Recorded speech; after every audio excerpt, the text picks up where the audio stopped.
So if you don't remember, when we were last on this road trip, Trevin and I went to a Starbucks to work on some videos. While we were there, we met this guy named Shawan, who was talking with us for a little bit about making a crapload of money. He spent a lot of time showing us his business plan, and he invited us to this special secret meeting, this exclusive meeting that maybe we would be allowed to attend, if he could secure a spot for us. Trevin and I left the Starbucks, went back to the Desert Donkey OHV, and laid down for the night. The next morning, I got a text on my phone from Shawan saying, "Hey guys, I secured you a spot. Don't forget to dress as nice as you possibly can, and I'll see you guys at about 8 o'clock. So Trevin's packing his stuff into the van. I put on the nicest clothes that I had, and I was sitting there staring at the desert floor. All of a sudden, I see this little creepy crawly moving across the ground, and I get in a little closer and realize it's a desert tarantula. This thing was maybe the size of 2 quarters stacked butt to butt with each other. And I don't have an issue with spiders, but I knew Trevin did. So I was like, "Hey, Trev, you gotta get over here and take a look at this. You're gonna love this." Trevin walks over and he looks down and he's like, "Bleh. Bleh." I just asked Trevin, if this crawled into his bed, what would he do? And he's like, "Shoot myself." To my surprise, he actually grabbed his camera and he was taking videos and photos of this thing.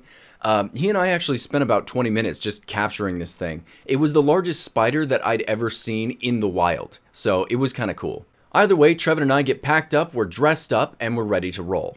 Now, we had to make it to this city called Mesa, so we figured we'd run some errands while we were around that town, and we'd kind of stay there throughout the day.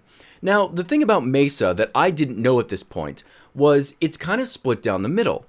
Half of it is really, really run down. Really rugged, kind of poor, and then the other half, and this is the part I didn't know about, is really wealthy, right? So we pull into Mesa and we're seeing the shittier part of town, and I'm sitting there like, this is where the meeting is going to be held? What even is this, right?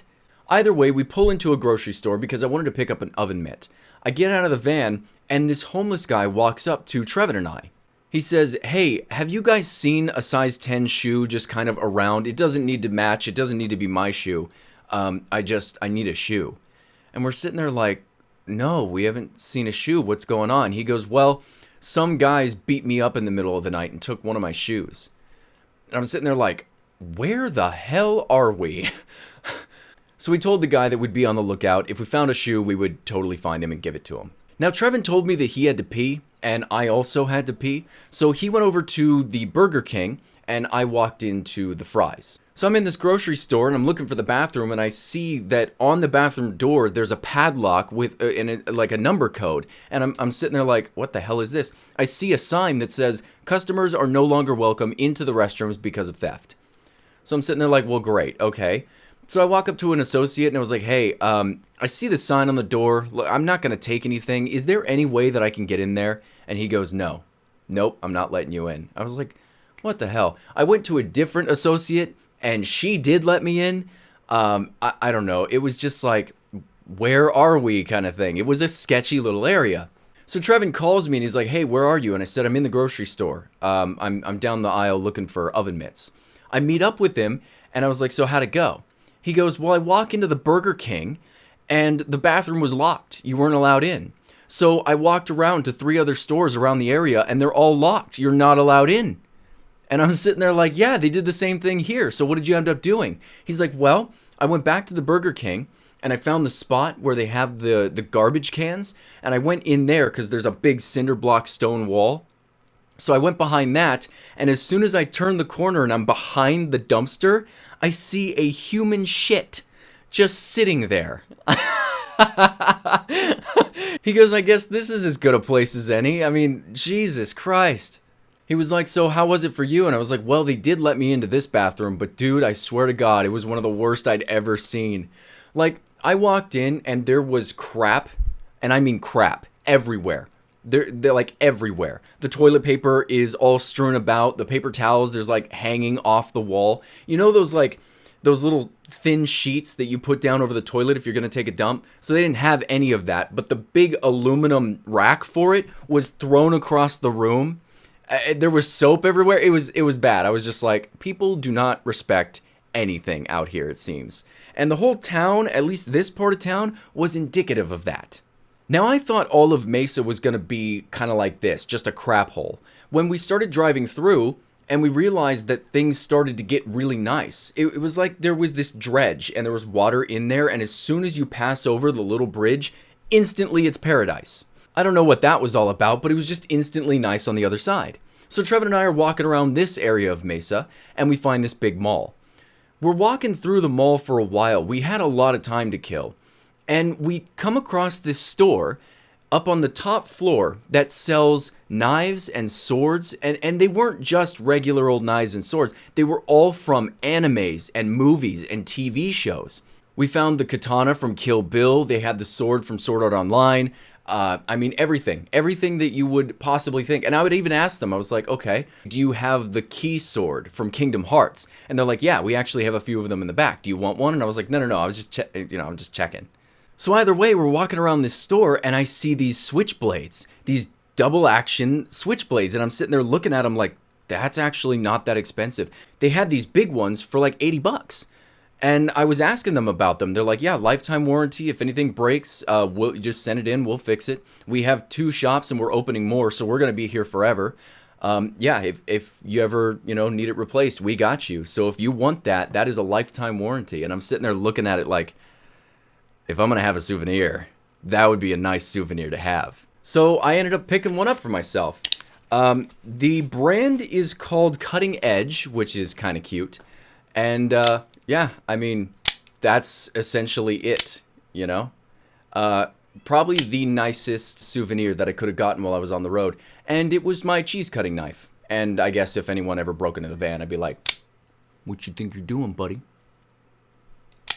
Yeah. So it's about 7:30 and it's time for Trevin and I to get to Shawan's get-together. We head on down to that part of Mesa and we're seeing really nice hotels, really nice mansions. We're seeing these really nice cars. Everyone seems to be wealthy around here. We pull in across the street from the place that we're supposed to be at, which was this giant...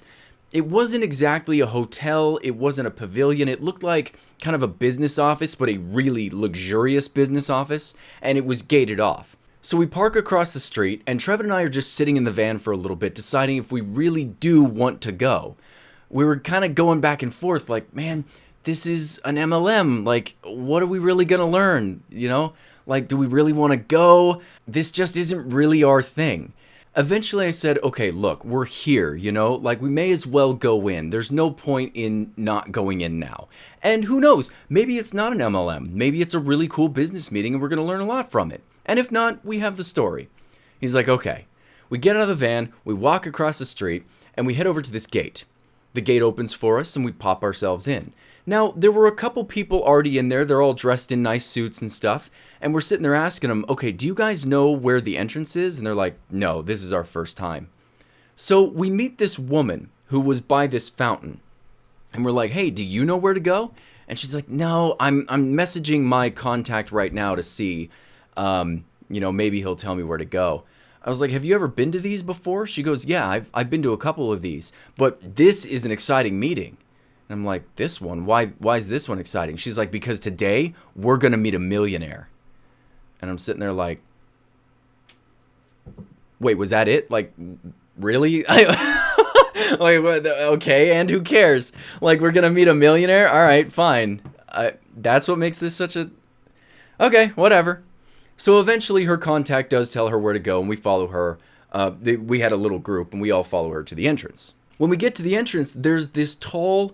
maybe 6'1" bald guy who's welcoming everyone into the room. And it turned out this guy was the millionaire, right? And as people are going in, they're crazy excited. They're like, oh my God, I didn't know I'd get to meet you, And we walk in, I shake the guy's hand, Trevin shakes the guy's hand, and the guy actually said to Trevin, hey, nice haircut. So they're both shaved bald. As we enter into the building, Shawan walks up to us and gives us a hug. And he's like, thank you guys so much for coming. I'm so glad to see you. You guys are in for a treat. This speaker, he doesn't come out very often, so we're in luck. This is going to be great. And then he takes off and goes and takes his seat. There were a lot of people here.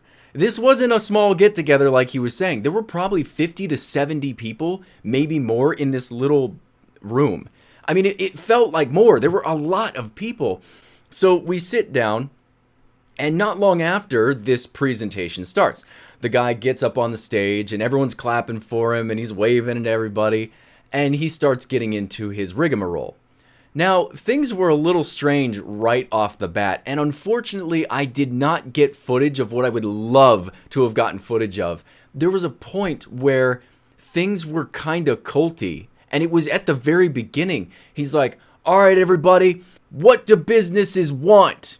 And everyone screams at the same time in unison, your time! And he goes, and how much time do they want you to work? 7 days a week! And how much do they want you to make a year? $60K! And Trevin and I are just sitting there like, okay, you guys are all prepared. Why didn't I get the memo for what to say when this guy asked me questions? What the hell? Initially, I was weirded out, but I did come in with the idea that this was going to be an MLM, right? So I didn't expect... Damn it, Yuffie. But I did expect this to be an MLM, so I wasn't too worried about any of this. But it was actually kind of interesting because right after that, he started getting into Business 101. Now, don't get me wrong, it was basic Business 101. He was talking about 1099s versus W-2s, how to do your own taxes, how to set up tax write-offs and make yourself lucrative. And it was all actually really interesting and very helpful for people who don't know that kind of thing. I was actually really glad that he was going into that. Because I was thinking it was going to be like, let me sell you your future. And it wasn't. He was just like, here's free advice on how to run a business. And I thought that was awesome. It wasn't long after that this guy started throwing up like pyramids. And he was talking about how capitalist corporations are a pyramid versus what their business is. And he starts drawing a bunch of circles and he's like, we're all partners and we share the money equally. But the thing is, he wasn't going into what his business was. He never talked about what it was they did. So the whole time I'm sitting there like, yeah, that sounds good. What do you do? You know? Eventually, he started telling stories about people that he'd met that he tried to get involved in this very lucrative business. And he said that there were some people who were not ready for that kind of success, so they didn't take the opportunity. And I don't know, like his mentality towards it was kind of annoying because there was this one story he told where this kid met him once and seemed really intrigued, and then met him a second time and crossed his arms and was like, all right, so what do you got for me? And the guy said back, like, what do you got for me? Like, what? You live with your mother? You don't have a nice car? You don't have your own house? You're still doing, W-2s? And I'm sitting there like, wow, just going hard on this kid? Like, what's wrong with a little skepticism? That, it's weird if you treat a little skepticism like it's the worst possible thing, right? Isn't that a bit of a red flag? But either way, it goes on for a little bit like this until about the 2-hour mark, which, yes, we did stay there for that long. When he says he's done with his presentation, he stands up and he says, okay, well, I've been working with Amway Global for like 9 years now or something. I don't remember how many. And as soon as he said that, Trevin and I looked at each other and I like got this big smile on my face. I was like, I knew it was Amway, dude. So I look over at him and I was like, hey, do you want to stay? Finish the meeting, or are you good to go? He's like, yeah, I could eat. And I was like, all right, let's get up and go. So as quietly as we could, we got up and we shuffled our way out the door. And Trevin and I are laughing on the way back to the van. I was like, dude, I knew it was Amway. And he's like, actually, as soon as we walked in there, I knew it was Amway. I was like, how? He was like, everyone had XS, which is apparently an Amway brand energy drink. And his roommate had done Amway before, so he recognized the brand. So he was like, I knew from the get-go that this was Amway. And we were just sitting there like, oh my God, that's great. So we go get ourselves some food, and we headed over to this new HV, finally not the Desert Donkey OHV. We head over to this new OHV that was on the side around near where Mesa was. The other OHV was all the way on the opposite side of Phoenix. So we arrive at the OHV, we start ourselves a little fire, and we turned on John Oliver's video on MLMs just to kind of enjoy ourselves a little bit. When I get a text from Shawan, he says, hey guys, I noticed you guys dipped early and I was curious. I want 100% honesty. What did you guys think? I sent back a reply as respectful as I could and said, hey man, look, I have no judgment at all for you being in an MLM. And I really do hope that it goes well for you. I hope you make a crap load of money out of this. But it's not for me and it's not for my buddy. We're just not interested in that. And he was respectful back. He was like, hey, I totally hear you. No worries at all.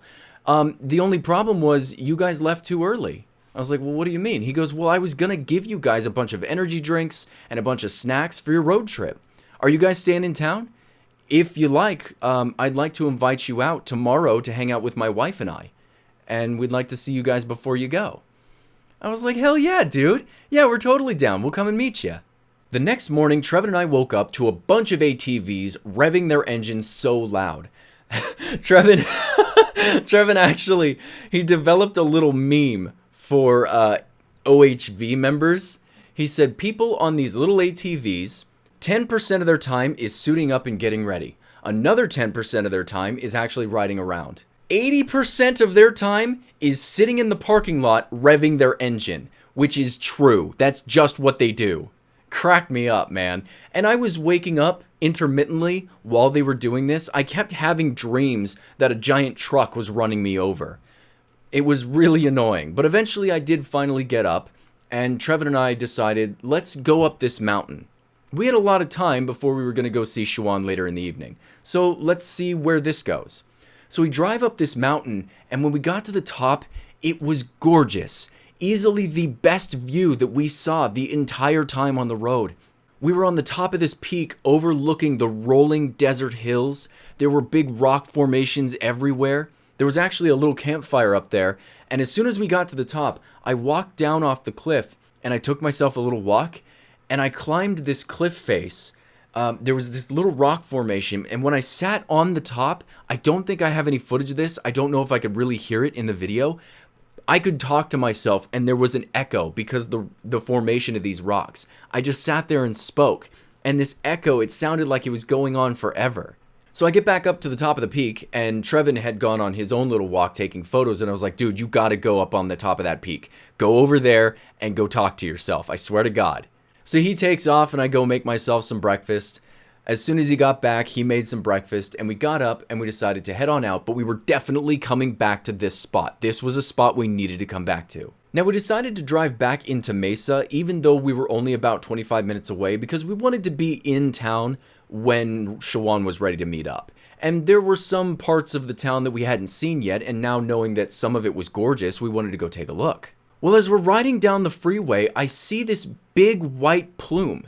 And it wasn't smoke, it looked like a building to me. It was so far away. I was sitting there looking at it while I was driving, which is a smart thing to do. And I'm sitting there looking at it, and I'm like, Trevin, what is that? So he pulls out his binoculars, and he takes a look, and he's like, Barry, I think that's water. And I was like, water? No way, dude. That's at least 100 feet up in the air. And he's like, yeah, I know. I don't know, but it is water. I was like, wait a minute, dude. Did a pipe burst?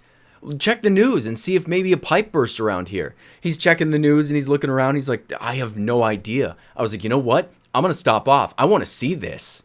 So we pull off the freeway and we head into this little village. As soon as we get into the town, we realize the name is Fountain Hills. And that's when it clicked. That wasn't a pipe that had burst. It was a fountain.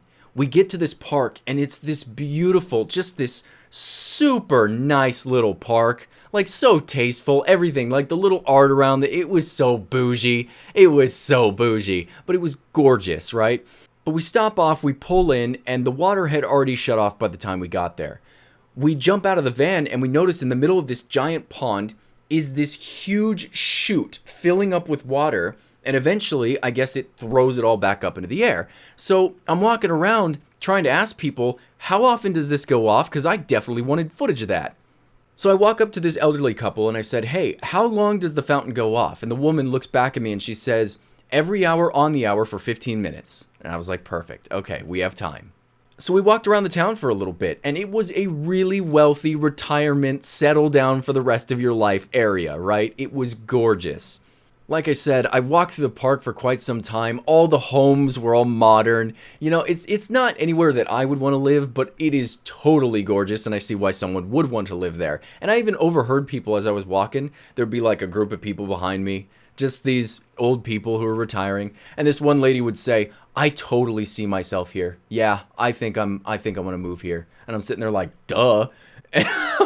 Yeah, why wouldn't you? Either way, the hour passes, and finally, this thing erupts and launches water 100 feet up into the air. Apparently, this thing had 3 jets, and only 2 of them had been working today, so it wasn't even going as high as it normally does, which was really impressive. Trevin and I were running around for a while trying to get the perfect shot, and it was awesome because this was around sunset. So this was just, we came at the right time. We got a crap load of footage of this fountain and this park, and I really want to just sit here and show you guys all of it, but we kind of got to move on. I don't really have much else to talk about other than it's awesome. If you ever want to go somewhere awesome, go to Fountain Springs.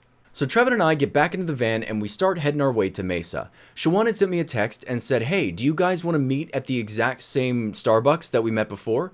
We're like, well, we would. The only thing is we're on the Mesa side of town, and that would be like another hour to get us all the way over there. Is there any way that we can kind of meet in the middle somewhere? And he goes, yeah, sure. Yeah, I'll meet you guys over there. He sends me a location for a Starbucks, and we all meet up. Now, this was the first time that I'd seen Shawan without a suit on. He was actually wearing a video game shirt, and he looked like some regular dude.